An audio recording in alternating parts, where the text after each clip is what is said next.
اب رسول کی دوسری صفت ہے من انفسکم، یہ وہ رسول ہیں جو تمہاری جانوں میں سے ہیں۔ یہ اللہ نے کیوں فرمایا کہ تمہاری جانوں میں سے ہے؟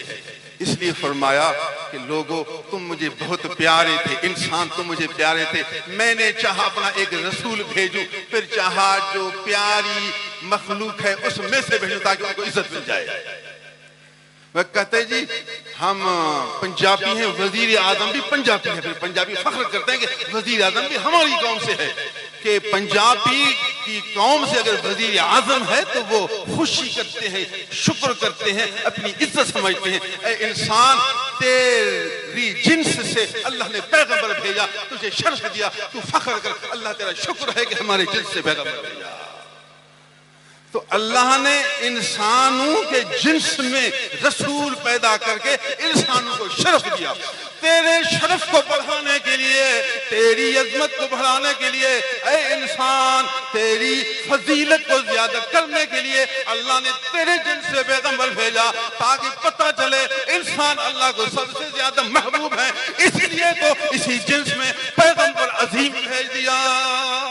یہی وجہ ہے کہ رسولوں کے بعد لفظ من انفسکم کہا۔ سوال،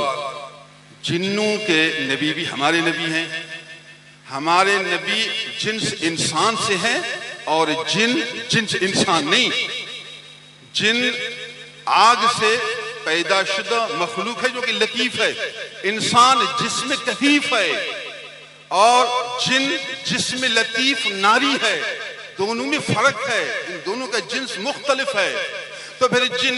شبہ وارد کر سکتے ہیں، اللہ کی دربار میں عرض کر سکتے ہیں، اے ربا اگر تو مہربان ہے تو جنوں میں سے ایک نبی بھیجتا، وہ ہمارے جن سے ہوتا اور ہمیں آسانی سے سمجھاتا، ہمیں سبق دیتا، ہم اس کا سن کر سبق حاصل کرتے۔ تو نے انسانوں میں بھیجا، اب ہم تو صحیح سبق نہیں لے سکتے، اشکال وارد کر سکتے تھے، شبہ پیدا کر سکتے تھے، مگر اس شبہ کا حل یہ ہے، اس اشکال کا جواب یہ ہے کہ جن لطیف ہیں، اللہ نے فرمایا بھیجا تو انسان، لیکن اس کے دل کو اتنا نور دے دیا، اس کو نبوت کے نور سے بھر دیا، رسالت کے نور سے منور کیا، پھر اولو العظمیت کے نور سے منور کیا۔ اس کا بدن تو بشر ہے، بدن میں تو انسان ہے، ان کا باطن سارا نور سے بھرا ہوا ہے، تو پھر جسمی لحاظ سے تو کثیف ہیں، اور حقیقی لحاظ سے نبی لطیف ہیں، اور اتنا لطیف ہیں کہ ہزار جنوں کی لطافت جمع کرو، نبی کی ایک ذرہ برابر لطافت کو نہیں پوچھ سکتے۔ اے جن، تیرا اعتراض صرف لطافت کی وجہ سے ہے، تو محبوب کو تو ہزار درجہ لطافت زیادہ ہے۔ یہ وہ محبوب ہیں جو آپ کو بھی سمجھا سکتے ہیں، انسانوں کو بھی سمجھا سکتے ہیں، اللہ سے بھی لیتے ہیں، اور دونوں جنسوں کو یہ کمال فراہم فرماتے ہیں۔ کیونکہ شبہ صرف لطافت کی وجہ سے تھا،